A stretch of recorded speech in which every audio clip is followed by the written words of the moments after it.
Vamos participar então da palavra de Deus. Quantos querem ouvir a mensagem? Diga glória a Deus. Eu convido você a ficar de pé. Vamos pegar a nossa Bíblia, você que trouxe, ou você que vai acompanhar o texto pela TV. Fique à vontade. Vamos ter aqui uma reflexão no texto que se encontra no livro do Apocalipse, o livro da Revelação. Apocalipse, fácil de você achar, o último livro da sua Bíblia. Apocalipse capítulo 3, nós vamos ler a partir do versículo 14.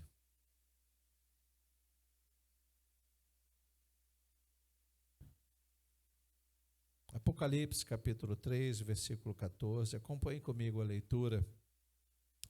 Diz assim a palavra de Deus: ao anjo da igreja em Laodiceia escreva: estas coisas diz o Amém, a testemunha fiel e verdadeira, o princípio da criação de Deus.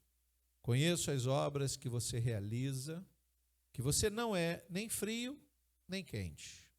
Quem dera você fosse frio ou quente.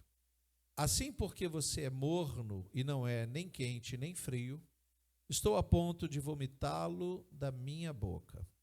Você diz: sou rico, estou bem de vida e não preciso de nada. Mas você não sabe que é infeliz. Sim, miserável, pobre, cego e nu. Aconselho que você compre de mim ouro refinado pelo fogo, para que você seja de fato rico. Compre vestes brancas para se vestir, a fim de que a vergonha de sua nudez não fique evidente, e colírio para ungir os olhos, a fim de que você possa ver. Eu repreendo e disciplino aqueles que amam. Portanto, seja zeloso e arrependa-se. Oremos ao Senhor. Pai, nós te louvamos e te agradecemos pela rica oportunidade que temos de ouvir a tua voz através da explanação da palavra.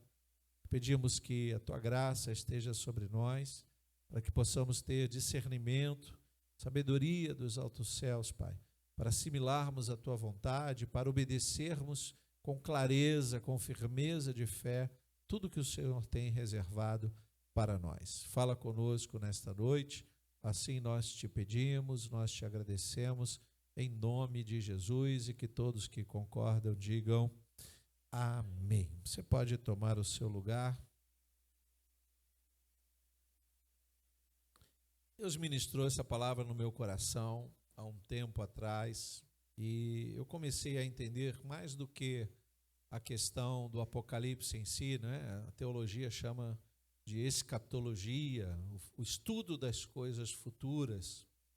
Para alguns, algumas coisas que estão descritas no Apocalipse já aconteceram, e outras ainda hão de acontecer. Mas o Apocalipse normalmente traz essa visão futurista da igreja, como será a igreja dos últimos dias, como será o reino dos céus. E João tem essa responsabilidade, né, de traduzir para nós o que ele viu e ouviu. Muitos não conseguem entender o contexto dessa palavra. Nós temos no Apocalipse alguns símbolos difíceis de compreendermos, alguns símbolos mais complexos, né? Quando fala do dragão, quando fala da prostituta, enfim. Nós sabemos que a Bíblia é recheada de simbologia. Mas nessa noite eu não quero entrar necessariamente nesse contexto da carta, como diz o texto, a essa igreja em Laodiceia, mas apropriar-nos, né, desse cuidado de Deus, desse zelo de Deus quanto às nossas vidas. Pela manhã também o Senhor ministrou ao nosso coração uma palavra para nos dar um direcionamento, né, sobre a salvação.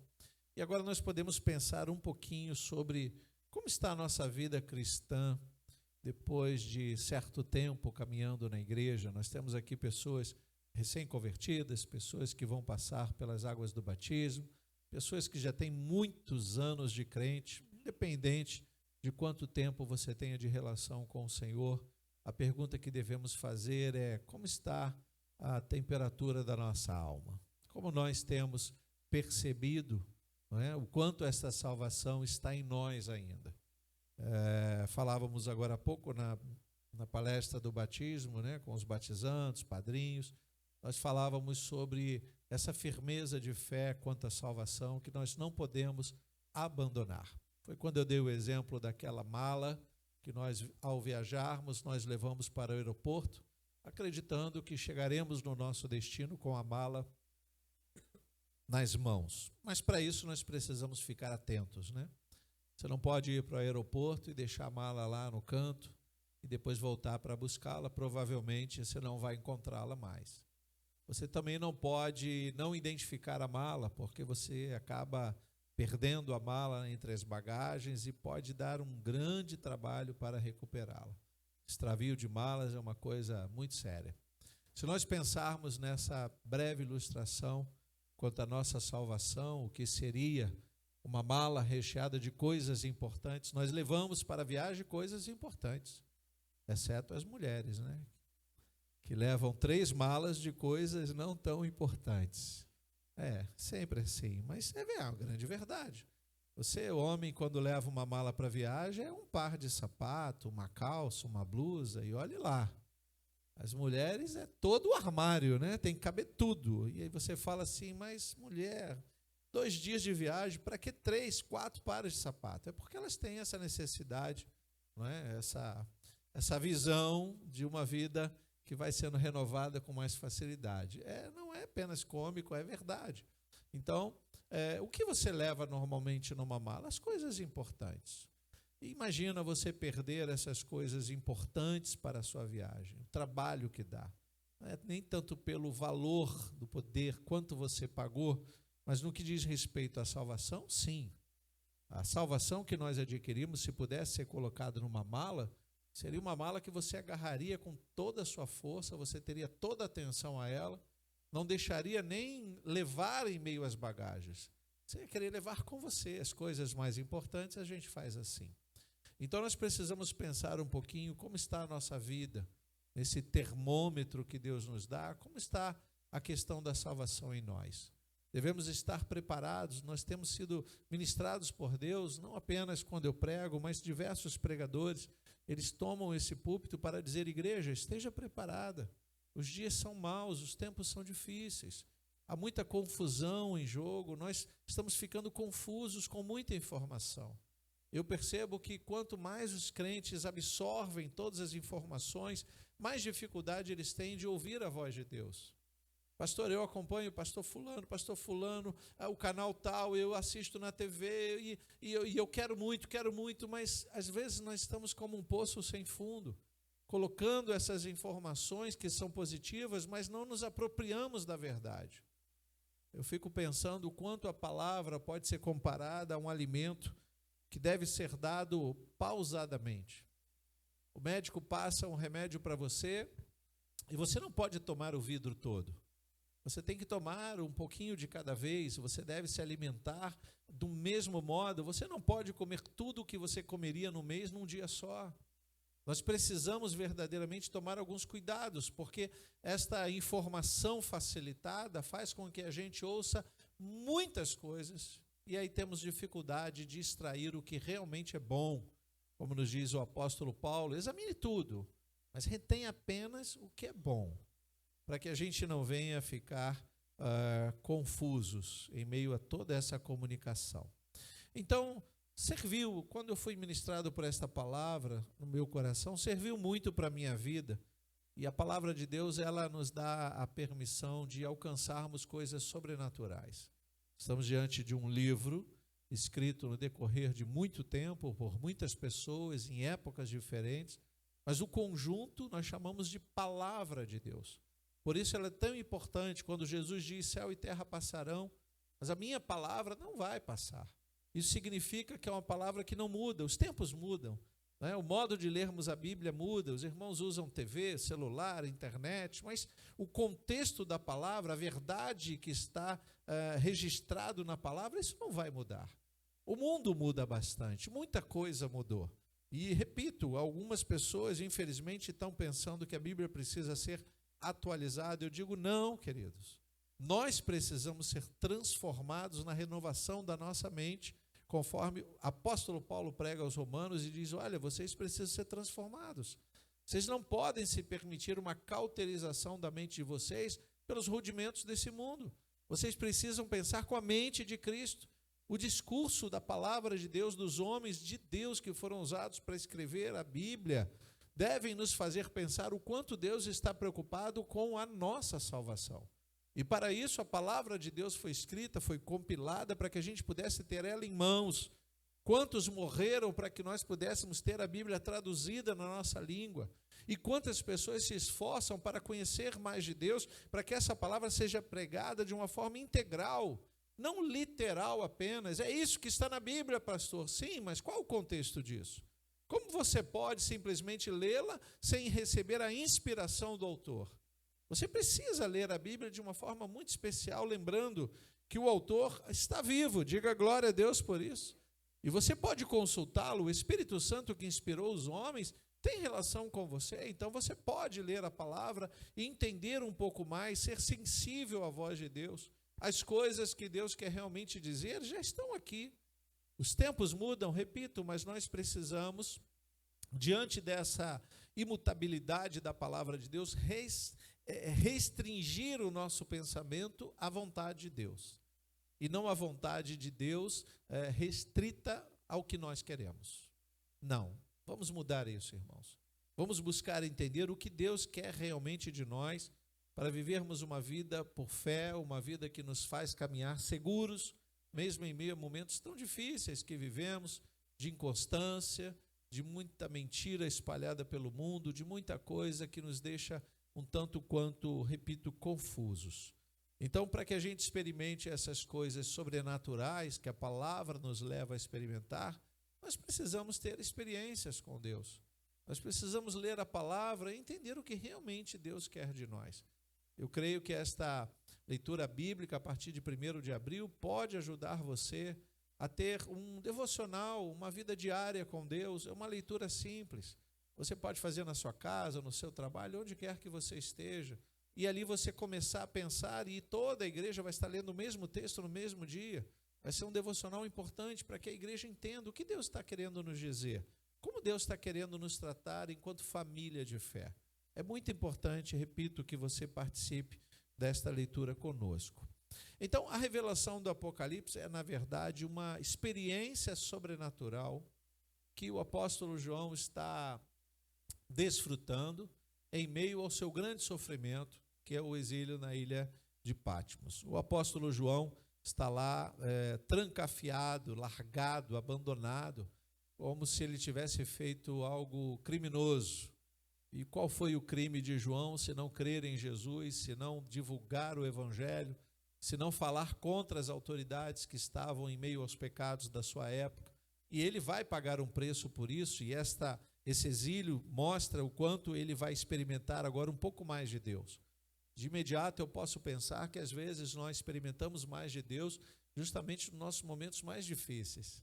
Deus está sempre dizendo, olha, venha para perto de mim e eu vou cuidar de você.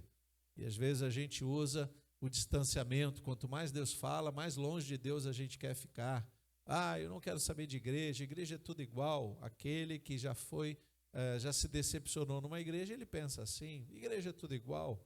Não, a palavra é igual, mas as igrejas são totalmente diferentes e cada qual tem uma responsabilidade diante de Deus. Então nós não podemos pensar que todas as igrejas são iguais, que tudo o que aconteceu num lugar vai acontecer no outro. Pelo contrário, nós temos que mudar esse pensamento, porque o mundo quer nos fazer acreditar que não vale a pena pagar um preço, um sacrifício. O que estamos fazendo aqui? Você está sacrificando o seu tempo, seu dinheiro, você está abrindo mão da sua vida carnal, dos prazeres da carne, para investir no seu espírito, na sua alma. Então isso é muito importante você entender e valorizar esse sacrifício que você está fazendo. O que nós precisamos nesse momento é começar a experimentar dessa visão sobrenatural que João está tendo. Ele não está olhando apenas para o céu, é como se o céu estivesse caindo sobre ele, para que ele pudesse receber essas revelações. Ele não foi como Paulo arrebatado aos céus, mas é como se os céus, a ordem de Deus, o anjo que estava ali, como se Deus estabelecesse o que estava no céu, na terra, naquele pedacinho de terra que João está, para que João pudesse então ter as suas experiências sobrenaturais. Alguns vão poder dizer, mas será que João não estava com febre? Porque parece-me que ele está tendo alucinações, né? bestas feras, 10 cabeças, diademas, dragão, tantas coisas, candelabro, luzes. O que João... Será que João está tendo alguma alucinação? Talvez, mas não por um estado febril. Não tem coisa pior de um crente do que ele ceder à febre da carne e resistir à febre da alma. Não tem coisa pior. Ele ama a febre da carne, ele ama o calor da carne, ele ama pular na igreja, não que eu seja contra. Se você está animado, pule. Se você está com o coração avivado, cante, chore, sorria. Mas isso não pode ser apenas uma expressão da carne, isso tem que ser uma verdade. Até porque a alegria de Deus é permanente, não é uma alegria condicionada aos eventos da nossa vida. Pastor, estou muito animado, eu ganhei um dinheiro, eu quero testemunhar. Você deve testemunhar todos os dias, com ou sem dinheiro. Afinal de contas, é Ele que te mantém de pé, é Ele que cuida da sua vida. Então nós temos que tomar alguns cuidados para que esse evento sobrenatural sobre nós não seja apenas uma empolgação. A igreja que não amadurece, ela está sofrendo por esse desejo, né, de ter as suas alucinações. Pessoas que querem ver os anjos. Eu não quero ver anjo enquanto estou aqui. Eu ouço a palavra de Deus. Quero ver anjo quando eu for na glória. Eu tenho até medo de ver anjo aqui, porque a Bíblia diz que Satanás pode se transfigurar em anjo de luz. Eu sei que ele não vai se transfigurar em anjo de luz na glória, mas aqui ele pode me enganar. Aqui eu posso ser seduzido por querer ter experiências sobrenaturais e ele conduzir isso, porque ele faz coisas sobrenaturais. Quando nós lemos na palavra de Deus o momento em que Moisés é levado por Deus até o faraó, e eu gosto dessa forma de Deus mostrar, não uma equiparação do bem e do mal, mas mostrar para nós que o mal também imita as coisas de Deus, quando simplesmente Moisés transforma o seu cajado em serpente, e faraó chama os seus magos e também faz o mesmo. O resultado final da glória a Deus, porque a serpente que está lá, dita por Moisés, ela devora as outras serpentes para mostrar o poder de Deus. Mas antes que isso aconteça, muitos podem ter dito, o que Moisés faz, todo mundo faz. Isso é uma verdade. O diabo imita Deus em muitas coisas.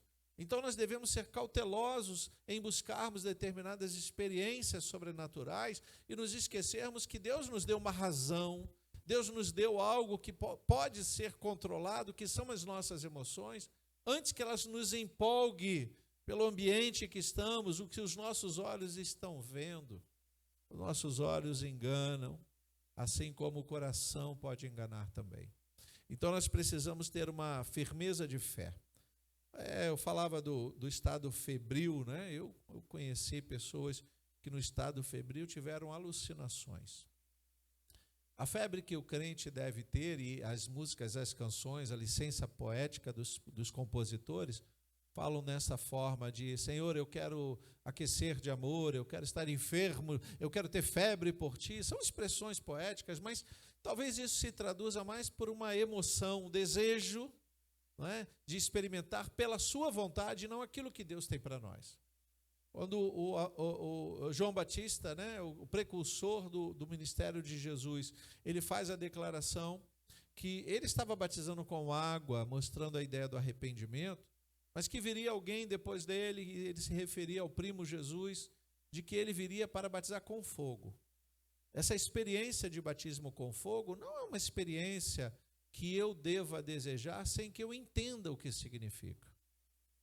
Pastor, eu quero tanto falar em mistério. Eu não vejo problema algum. Eu acho que você deve buscar os dons com excelência. Mas antes que você pense em falar em mistério, quantas vezes você está falando a palavra clara do Evangelho às pessoas que precisam? Porque falar em mistério é uma relação sua com Deus. Talvez você esteja sendo egoísta demais em falar em mistério demasiadamente, e no momento em que você precisa falar claramente às pessoas sobre Jesus, você não fala. Então no mundo você se cala, Deus te dá uma língua fácil para você falar, e você não prega o Evangelho, mas na igreja você quer ser o tagarela do mistério. De que serve isso, se não apenas para você? Será que nós não podemos compartilhar mais das coisas de Deus? Será que nós não devemos nos posicionar para apresentar o Evangelho ao mundo que precisa tanto? Devemos pensar um pouquinho sobre isso, queridos.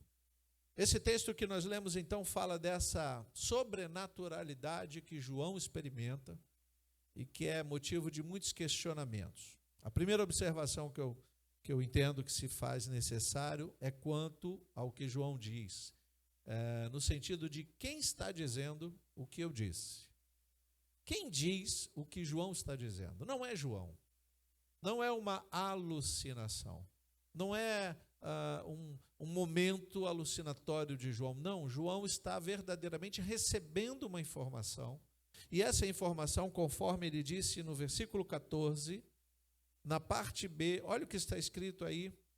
Estas coisas, olha, diz o Amém, a testemunha fiel e verdadeira, o princípio da criação de Deus. Aqui ele já está definindo que aquilo que ele está dizendo não vem dele. Aquilo foi dito pelo próprio Deus, através ali na expressão do anjo, que estava dizendo, João, escreve aí, João. Os meus filhos vão precisar ler o que você vai escrever. Palavras fiéis e verdadeiras. Olha como ele diz que essa anunciação dita por Jesus coloca ele como testemunha fiel. Porque foi exatamente o seu chamado, a sua missão. Ele se faz homem, abre mão da sua glória, como cantamos, para que ele possa experimentar, e aí ele vai ser, logicamente, a testemunha fiel, porque ele pode dizer ao Pai, se nós pudermos ilustrar, ele voltando para a glória e dizendo, Pai, eu vou te contar todas as experiências que eu tive. Os homens sofrem, os homens são limitados, os homens são conduzidos ao erro. O mundo que eles vivem é um mundo mau. Como salvá-los de tudo isso? Veja, a gente pode ilustrar isso para entender que relação maravilhosa do filho com o pai. Isso porque ele teve a experiência, queridos. E João diz, então, ele é testemunha fiel e verdadeira, o princípio da criação de Deus.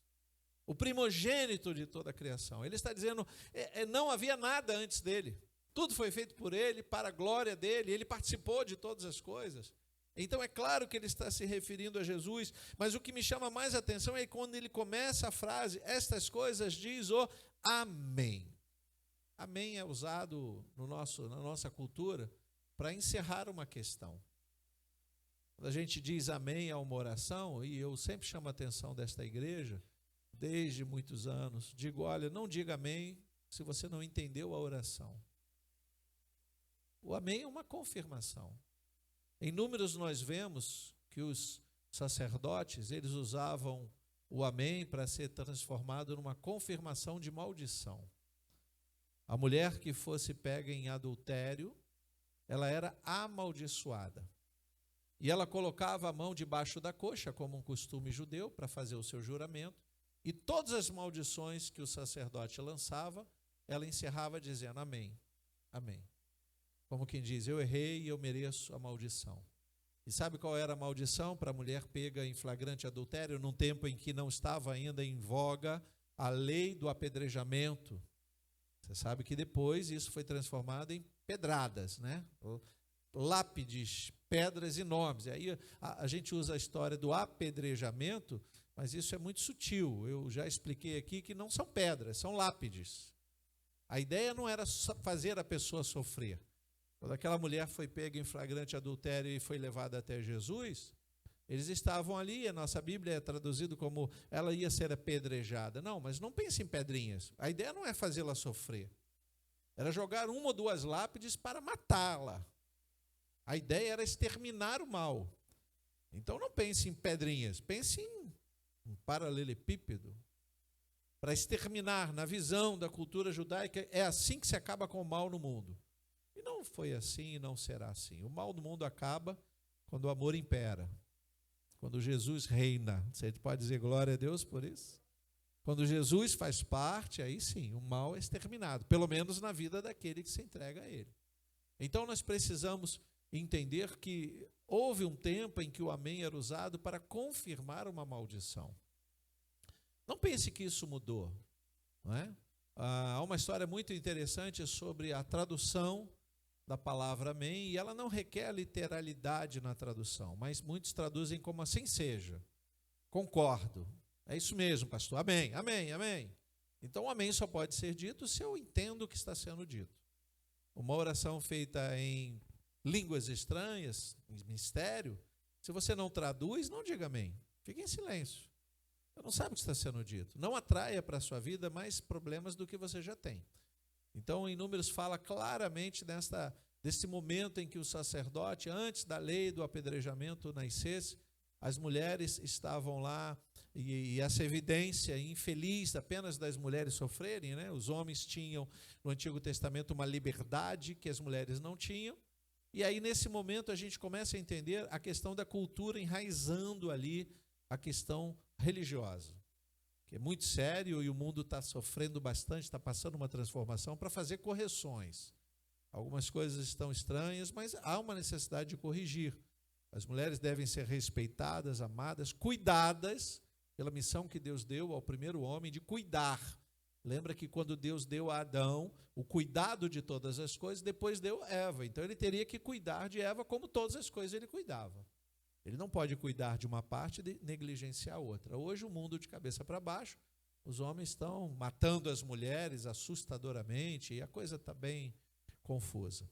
Mas quando havia ainda o amém no sentido de uma maldição, de confirmar a maldição, qual era a maldição que o sacerdote lançava? Que o ventre daquela mulher ia descair, ia afrouxar, para que ela não pudesse mais ter filhos. Os estudiosos do hebraico, do Antigo Testamento, vão dizer que há muitos relatos extrabíblicos de mulheres que confirmavam essas maldições e nunca mais tinham filhos, porque ela deveria ter usado o seu corpo para procriar no meio da sua família e elas estavam cedendo à carnalidade. E naquela época o apelo ainda não era da pobreza. Eu não sei se você sabe, a prostituição nasce com esse apelo de que as mulheres que não podem ser sustentadas porque os maridos morreram na guerra vão se prostituir para sustentar as suas famílias. Hoje a prostituição nesse sentido é zero. Zero. Não é? A gente vai encontrar em muitos lugares do Brasil pessoas que estão verdadeiramente se prostituindo para comprar comida. Mas se elas estiverem num outro ponto, elas podem fazer coisas que podem fazê-las comprar também comida. O problema é que não há mais essa vontade de crescer ou de sustentar a sua casa honestamente, uma vez que já foi aberta a porta de tudo é possível. Então hoje a prostituição é uma questão estética, de moda, né, de grande volume na mídia. As mulheres que estão lá muitas vezes não fazem o papel de boas conselheiras para os mais jovens, mas ensinando elas um caminho errado que elas não deveriam nunca andar. Na verdade, são as prostitutas do passado transfiguradas no modismo de hoje. Infeliz, um mundo infeliz, um mundo que tende à infelicidade constante. Mas essa questão do amém que João está trazendo aqui, que vai dizer, olha, quem está dizendo essas coisas, igrejas? Laodiceia, é aquele que encerra tudo. É a palavra final depois da palavra final. Sabe quando a gente deposita a fé em Jesus, vai ao médico, o médico diz que você está com uma doença incurável, e você aceita, você respeita o médico, mas no seu coração você tem uma relação com Deus que você diz, espera aí, para ele é incurável, para ele é impossível, mas eu tenho o amém de Deus. Se Deus disser, não vai ser amém agora, eu não concordo, eu vou mudar, eu vou fazer milagre, as coisas acontecem, louvado seja Deus. Ouvi hoje um testemunho de uma irmã que ela dizia, pastor, olha, eu não era ainda nem crente, quando o médico disse que minha filha tinha epilepsia, e nós estávamos experimentando crises terríveis, nós tínhamos que segurar a língua, porque a epilepsia faz com que a língua enrole, as pessoas morrem asfixiadas, e ela muitas vezes mordia a minha mão, nossos dedos eram cortados pela minha filha, os dentes dela, meu marido também, mas chegou uma hora, veja que fé maravilhosa, que não está imbuída numa religião, mas é a fé natural que Deus muito ama. E foi quando eu disse para ela, olha, tem pessoas na igreja que não têm essa fé, e a senhora fora da igreja tinha. Ela clamou o nome de Jesus do jeito que ela aprendeu, ela disse, eu não recebo isso, eu não aceito isso. Jesus, a minha filha nasceu para a tua glória. Sabe como uma pessoa recebeu tanta informação e não era crente? E diga-se de passagem, ainda vai passar pelas águas do batismo no próximo domingo. E ela diz, eu convivi com a epilepsia da minha filha há 14 anos. Mas no dia que o meu coração se encheu, ela se arrepiava em contando o testemunho. Ela disse, quando o meu coração se encheu, eu disse, basta, bastou. É como se o Deus que estava cuidando dela dissesse, amém, basta. Chega de sofrimento. Milagres acontecem, irmãos. por esse poder sobrenatural que João está agora experimentando. Então, é como se esse amém fosse a confirmação de coisas que podem ser muito boas ou não tão boas, como eu falei da maldição lá de Números. É, na verdade, o assim seja, né? Os beduínos árabes, eles contam a história de que essa palavra nasce, a raiz, quando eles vão migrando de lugares para lugares nas suas barracas, e as barracas precisavam ser firmadas por estacas. Eu não lembro o nome que eles davam às estacas, mas haviam nomes pelo tamanho das estacas. E a estaca maior se chamava justamente Amém, que era com N, como se fosse traduzido com N no fim. Não Amém, mas Amém. Porque se eles levassem a barraca, levassem várias estacas, mas não levassem a estaca maior, a barraca desmoronava com o vento. Então esse amém vai sendo trazido de cultura para dizer, peraí, não se entregue aos sofrimentos da vida só porque alguém disse que vai ser assim, que você nasceu para ser assim, ou porque o sofrimento faz parte. Não, espere o amém de Deus, espere aquele que firma a sua vida, espere aquele que vai fazer com que a barraca da sua vida sustente aos grandes ventos. E podem vir os ventos que, se ele estiver lá, ele vai cessar o vento, amém? Amém, ele cessa o vento. Então, o que João está experimentando é dessa coisa sobrenatural que ele está vendo e ouvindo. A segunda observação, a primeira foi quanto a quem diz o amém. A segunda observação é quanto ao que se diz. E aqui Deus mostrando mais do que a sua onisciência divina. Aí no versículo 15, quando ele diz assim, conheço as obras que você realiza, que você não é nem frio, nem quente. Quem dera você fosse frio ou quente. Daí a ideia de pensarmos no termômetro da nossa alma. Qual a temperatura quando o Senhor nos medir, nós vamos oferecer para Ele? Estamos quente, não crente apenas, mas quente de verdade, aquecidos pelo Espírito, ou frios.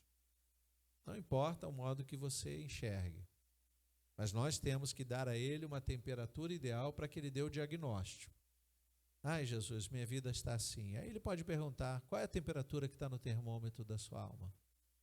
Qual a temperatura que está em você? Você está quente ou frio? Não, eu estou frio, então eu vou te aquecer. Não, eu estou quente. Talvez seja um aquecimento só da carne. Talvez você precise de um avivamento na sua alma. Quente ou frio nesse sentido. Não podemos ter mornos. Você leu o texto? Então, quando você vai fazer uma consulta com o médico, em algumas ocasiões ele usa o termômetro, né? Aí ele define se você está com febre ou sem febre. Ele mede uma temperatura. Se você não tiver com febre, não tiver outro sintoma, ele te manda embora para casa. Com Jesus é diferente. Quando você se aproxima dele, entrega a sua vida a ele, é como se ele colocasse um termômetro definitivo dentro de você. E a partir daí ele começa a medir a sua temperatura. Se você estiver frio, pode ter certeza que ele vai aquecer o seu coração, se você o busca. Se você estiver quente, ele vai avaliar se isso é um estado febril ou se realmente você está aquecido no seu espírito. A consulta de Jesus é bem diferente, muito diferente. O perigo que nós temos é o perigo de sermos mornos. E é muito interessante quando João usa essa expressão, porque a temperatura da alma, queridos, precisa ser diferente da temperatura do corpo. A medicina vai dizer que o corpo não pode estar nem quente e nem frio. A temperatura do corpo é exatamente uma temperatura morna. Veja aqui algo interessante. Se o corpo estiver, né, quente ou frio, ele está com alguma dificuldade. Quente, febre, hipertermia. Se ele estiver frio, hipotermia. O médico vai dizer isso. Então, há um modo de você descobrir como está o corpo através da temperatura. Já a alma não. A temperatura da alma não pode estar nem quente e nem fria nesse sentido. Né? Melhor, ela não pode estar morna nesse sentido, mas precisa mostrar para Deus como ela realmente está. É por isso que João, quando tem essa revelação, ele diz: quem dera, ô Laodiceia, que você estivesse quente ou frio. Porque encontra em você morno, olha que coisa difícil de entender, mas que a partir da ilustração é muito fácil.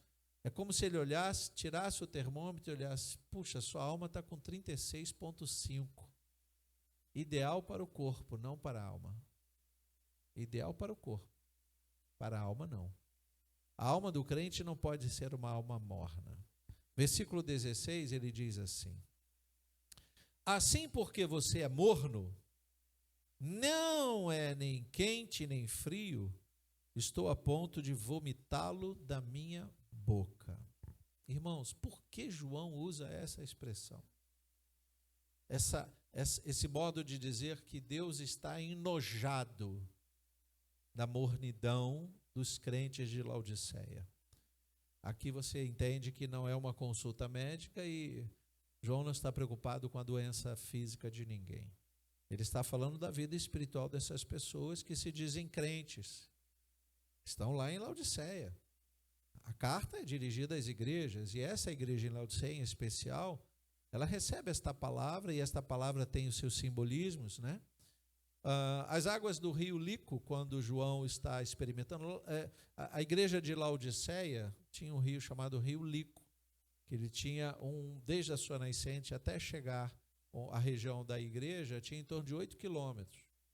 Então essa água, a nascente dos rios são águas frias, e elas podem chegar até mudar a temperatura. No caso da igreja de Laodiceia, quando elas passavam por esses 8 quilômetros, chegavam até a igreja de Laodiceia, uma água morna. E se você já experimentou a água fria, é refrescante, a água morna ela pode queimar a sua boca, mas a água quente, mas a água morna não. Quem já bebeu água morna pode sentir desejo de vomitar.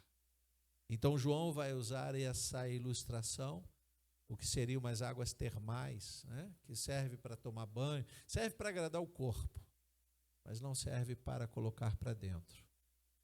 Por isso ele usa a expressão da água morna, que chegava lá e ele entendeu da parte de Deus que Deus tinha uma repugnância pela vida morna daquela igreja.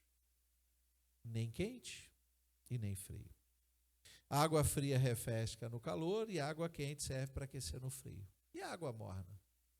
Só serve para ser vomitada, porque ela não pode ser colocada para dentro. O nosso corpo ama a água morna. A gente gosta de uma temperatura amena. Nós somos seres que reclamam de Deus de tudo, né? Quando está muito verão, a gente quer água fria. Quando está muito frio, a gente quer água quente. Mas o que nós queremos, na verdade, é viver nessa mornidão da vida. E João está dizendo: olha, isso é muito perigoso para vocês. Deus está a ponto de vomitá-los. Então ele vai descrever o que ele vê e ouve, e aí ele começa a nos ensinar o perigo que nós corremos no mundo de hoje em transformar o que deveria ser saudável em coisas nocivas à nossa vida. Coisas que deveriam nos dar o ânimo. A igreja precisa ser avivada para ganhar almas, para batizar, para apresentar o evangelho, para trazer vidas para serem transformadas. Ela não podia estar animada apenas para o louvor animado, ou para o pregador atração, ou para o cantor atração. Você já viu igreja animada? Eu acho que você nunca participou não, mas eu já. Ai, pastor, quem vem cantar no nosso congresso? A atração tal. Ah, eu vou, lógico que eu vou. Quanto custa? R$1.000. Ah, é barato demais para ver fulano? Olha o ânimo do corpo. Olha o perigo que nós corremos. Quem vai pregar, pastor? Aquele mesmo? É o engraçadinho lá? Ou o maracutaia? Não, meu Deus, eu quero ir, pastor. Quantas pessoas cabem na igreja? Isso está perigoso, irmãos. As igrejas estão sofrendo muito com isso.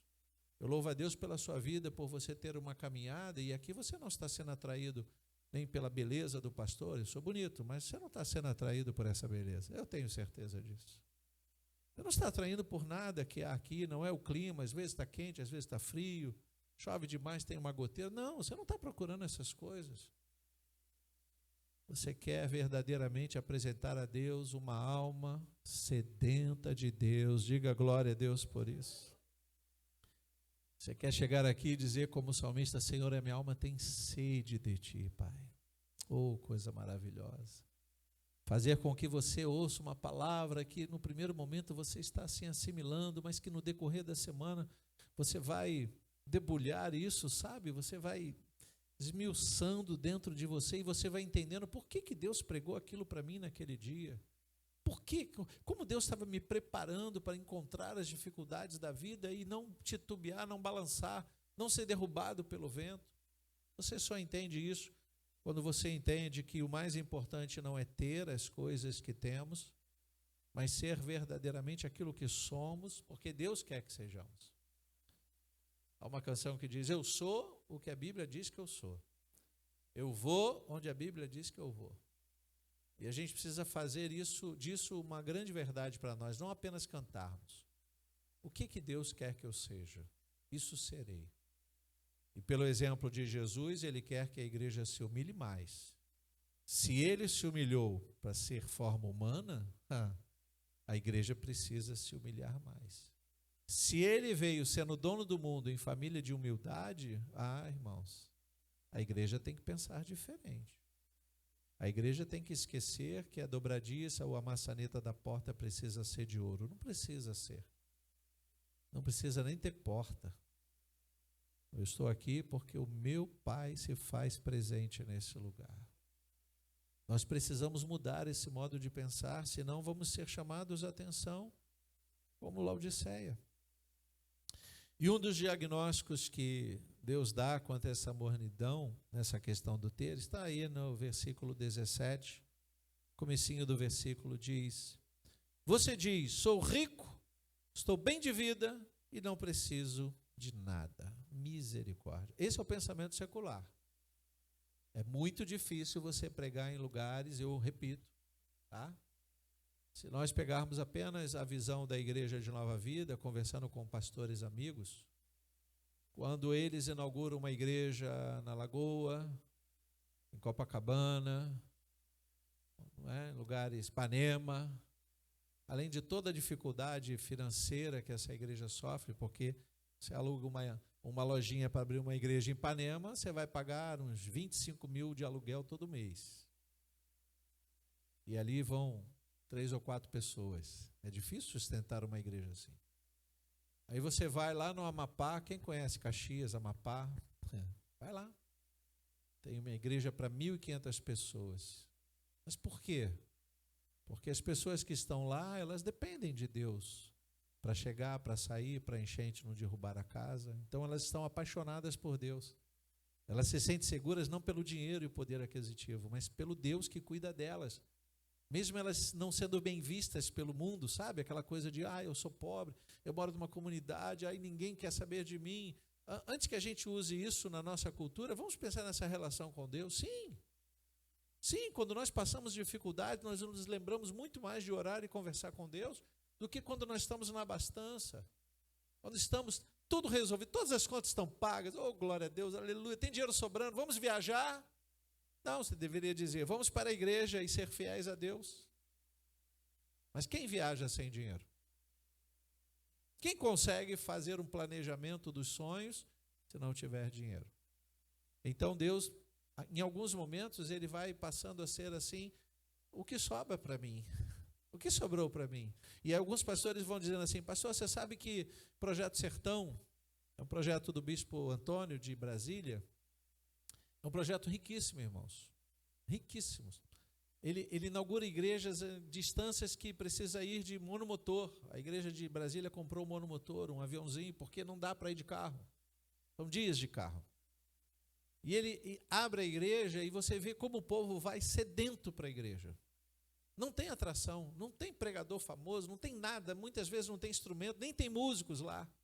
Mas eles estão sedentos de ouvir a palavra, eles querem a palavra é tudo para eles. Por quê? Eles não têm nada. Aí eu pergunto, mas pastor, isso não deixa Deus para último plano? Ele diz, não. É na necessidade que nós priorizamos a presença de Deus em nós. É na necessidade. É um grande perigo quando nós somos abastados, e é o que João está dizendo. Você pensa que tem tudo? Não, você não tem nada. Continuando o versículo 17, quando ele diz assim: mas você não sabe que é infeliz, sim, miserável, pobre, cego e nu. O que você tem não serve para você viver a eternidade. Só serve para você experimentar o conforto desta vida. Isso não é nenhum pecado, pelo contrário, Deus nos dá a condição de prosperarmos. Deus quer que você prospere. Deus quer que você tenha uma vida abastada. Diga glória a Deus. Eu recebo, pastor, uma vida abençoada, um emprego bom, um bom salário, o meu automóvel, a minha casa, um plano de saúde para me ajudar um pouquinho, né? O sofrimento e tal. Mas olha só, isso é uma consequência de uma vida verdadeiramente ao lado de Deus. Não procure essas coisas. Se você procura essas coisas, a temperatura da sua alma é perigosa demais. Porque o seu corpo está avivado para contabilizar o que tem e não o que você é. Eu tinha um amigo que era crente, né? Eu acredito que ele ainda seja, e ele experimentou um momento na vida dele, eu já contei parte desse testemunho, que ele prosperou muito com o trabalho. E uma vez eu cheguei na casa dele, a esposa disse assim: não, vai lá no quarto. Ele está lá no quarto. Eu disse: não, mas é o quarto. Ele: não, vai lá. Ele tinha um cofre na parede, de vez em quando ele gostava de contar dinheiro, sabe? Quando eu entrei, eu tomei um choque. A cama de casal, ele botava um plástico em cima da cama, ele contava dinheiro na cama. Ele botava um plástico assim e tinha patacas de dinheiro. Muito dinheiro. Aí eu falava: não, depois eu volto. Ele: não, fica à vontade, me ajuda aqui. Eu falei: não é meu? A cobiça: não é meu, não, eu quero contar o que é meu. E eu trabalhei com ele um tempo. Aquele homem prosperou demais. Passou um tempo, que aquele dinheiro fez com que ele se afastasse, e quando eu o conheci, ele não tinha nada. Pessoa simples, gente, muito simples. Deus abençoou muito o trabalho dele. E quando ele começou a prosperar, a prepotência, a altivez entrou no coração dele de tal maneira que ele se esqueceu que era crente. Começou a fazer coisas ilícitas, começou a comprar as pessoas, começou a querer comprar o mundo, sabe? E ele comprou muitas coisas. Hoje ele não consegue ter um automóvel no nome dele. Com tantos processos que ele tem, se ele colocar um automóvel, a justiça toma. Então ele tem que ficar se mudando de vez em quando de lugar, não tem paz, não tem sossego. Como é que ele voltou para Jesus quando um dos filhos que ele tanto amava surtou e começou a andar pelas ruas como um louco? Ele largou tudo, gastou uma fortuna, gastou muito dinheiro, os bons médicos, e não tinha médico que dava jeito, psiquiatra nenhum.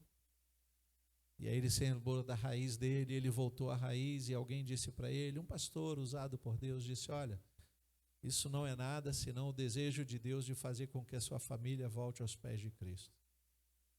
Ele não acusou Deus de ter colocado a doença, mas disse: Deus está querendo trabalhar se você deixar. E aí ele se lembrou de uma pessoa, de uma igreja, voltou a congregar, algo simples. Ele ia a pé, não queria nem ir de carro, porque ele já estava ele estava achando que a vida dele era uma maldição só, e não era, o dinheiro não era uma maldição. A maldição era o apego, o amor dele ao dinheiro. E aí eu me lembrei desse texto, olhando e dizendo: puxa, será que ele não viu que ele era miserável, pobre, cego e nu, mesmo com todo aquele dinheiro? Mas para a glória de Deus ele refez a vida dele com Cristo. Um médico num lugar muito pertinho de nós, um médico simples, um consultório feio, irmãos. Tratou dele alguns meses. O jovem está perfeito, está curado. Como é que funciona isso? Deus mostrando o quanto ele precisava se humilhar. E Deus não ia tirar aquilo dele. Deus deu o trabalho, deu a prosperidade, mas ele foi se desviando, sabe? Então nós devemos pensar sobre isso, o quanto as coisas que nós temos são mais importantes do que realmente aquilo que nós somos. O quanto nós precisamos ser mais do que ter mais. O quanto nós precisamos nos humilhar mais ao invés de querer coisas que não nos dão o mínimo de humildade. O quanto nós queremos prevalecer e disputamos, uma vida de disputa o tempo todo, né? Uma cultura de ostentação, nossos jovens querem ostentar as coisas, nem que para isso eles tenham que roubar, usurpar, matar. Ação do inimigo o tempo todo. Será que a gente não percebe isso? E a igreja vai sendo conduzida, né? Vai sendo conduzida. eu participava muito de reuniões de pastores de várias denominações, e isso foi mudando meu coração. Não que eu tenha alguma perfeição nos pastores da Nova Vida, mas eu vejo um discurso mais simples, sabe? O que Deus deu, deu. Às vezes eu chegava num desses encontros e o pastor dizia assim: não, porque ontem eu batizei 200 almas. E a minha igreja comprou um painel de LED de 2 milhões de reais. E eu ficava olhando e falei: poxa, será que ele não pode emprestar um dinheirinho para comprar a TV que queimou lá da nossa igreja? Mas eu estava em paz com Deus. Porque aqui a gente não vai buscar essas coisas. Não pense nisso, irmãos. E queira Deus que até a volta de Jesus nosso coração seja assim, em paz com todas as coisas. Quero ouvir Deus, quero ouvir Cristo, quero receber a palavra. Quero sair daqui avivado na alma, não no corpo. E se tiver um louvor animado, eu pulo, mas se não tiver, eu estou feliz do mesmo jeito. Eu quero ter essa vida com Cristo que me faz estar feliz, independente da roupa que eu esteja vestindo. Se ela é bonita ou se ela está fora de moda. Eu não quero estar apegado às coisas desse mundo, exatamente porque esse mundo não tem nada para me oferecer. Quando João percebe a miserabilidade, quando ele diz: tu não sabes que és miserável? Miserável não tem a ver com pobreza. Miserável tem a ver com egoísmo. Miserável é aquele que diz para todos que não tem, né? Conheci um amigo que ele fazia isso, ele tinha muito, e quando ele via as pessoas, ele já chegava contando história triste. Rapaz, estou numa luta, irmão, estou numa luta, nem sabe umas coisas acontecendo na empresa, só para ninguém pedir dinheiro emprestado a ele. Então ele já chegava anunciando que ele era miserável, porque talvez alguém se aproximasse assim, olhando para ele com olhos de misericórdia: será que ele pode me ajudar? O miserável é esse, irmãos. Quando o direito do outro não tem mais valor. Não tem. E a pobreza, pastor? Sim, a pobreza não é quando nós não temos, é quando cavamos e não achamos. A pobreza é isso. Você pode ter todo o dinheiro do mundo, mas o dia que você cavar e desejar um poço com água e não tiver água, não adianta o seu dinheiro, você é pobre. Pobre é aquele que procura e não consegue achar. A pobreza para o mundo é outra coisa, é poder aquisitivo. Pobre é aquele que trabalha, ajunta, mas nunca tem nada. É bem diferente. As reservas se esgotam rapidamente, parece que tem uma torneira aberta, tem alguma coisa acontecendo. Pobreza. A cegueira que diz João é independente do que aconteça e que dizem, nós não conseguimos enxergar. Cego é aquele que não vê, mas pode ser aquele que não quer ver. E João está dizendo: igreja em Laodiceia, vocês estão cegos e não estão vendo isso? Não percebem o que está acontecendo com vocês? E por fim ele fala da nudez, que é o grande vazio da humanidade. Tentar preencher, né, se esvaziando. A gente percebe, eu não sou entendedor de moda, né, não entendo dessas coisas, mas a gente percebe, em assistir filmes antigos, sempre existiu a sensualidade, a pornografia e a prostituição. Mas havia uma cultura de vestir, esconder a nudez. A nudez seria uma coisa usada apenas para o momento íntimo, e hoje é o inverso. A nudez é o cartão de visitas dos profissionais.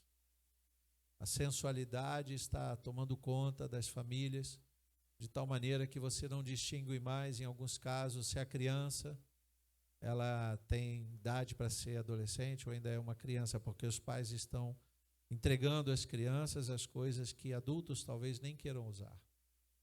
As crianças estão sendo sensualizadas, está se valorizando muito a cultura do vamos estragar mais rápido.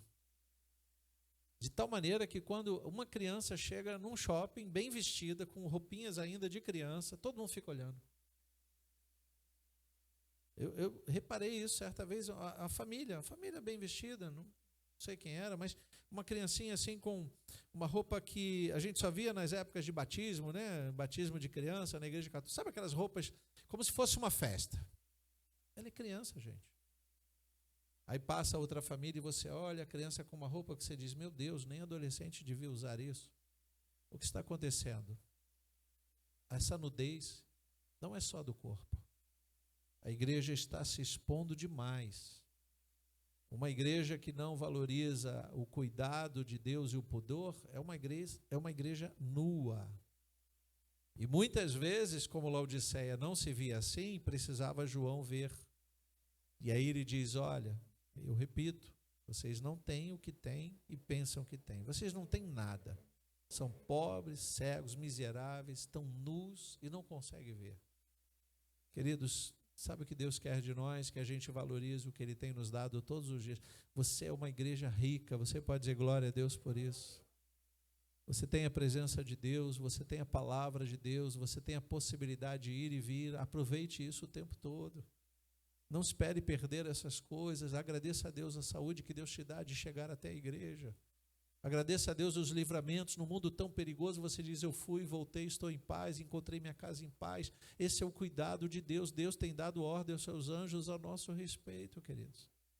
E nós não podemos deixar de ver e valorizar essas coisas, ao invés de ficar olhando para outras que não têm o menor valor. Versículo 18, aconselho que você compre de mim ouro refinado pelo fogo, para que você seja de fato rico. Quer ser rico? Compre ouro refinado pelo fogo. O ouro que passa pelo calor de verdade. Compre vestes brancas para se vestir, a fim de que a vergonha de sua nudez não fique evidente, hein? E colírio para ungir os olhos, que você está cego, a fim de que você possa ver. Precisamos ser cheios do Espírito Santo, queridos. Mas ser cheios do Espírito Santo não está vinculado aos dons espirituais que muitos evidenciam. Não pense dessa forma.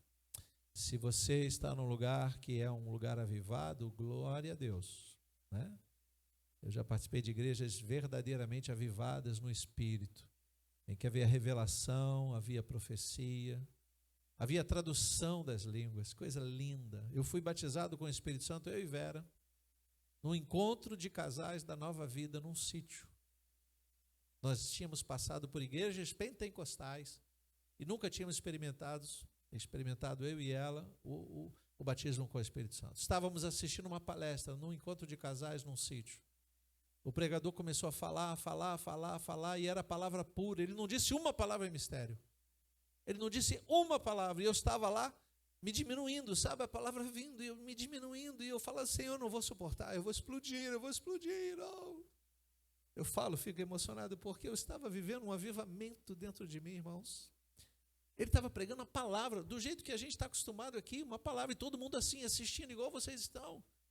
Mas vocês não estão frios. Lá a gente não estava frio, mas eu estava me diminuindo.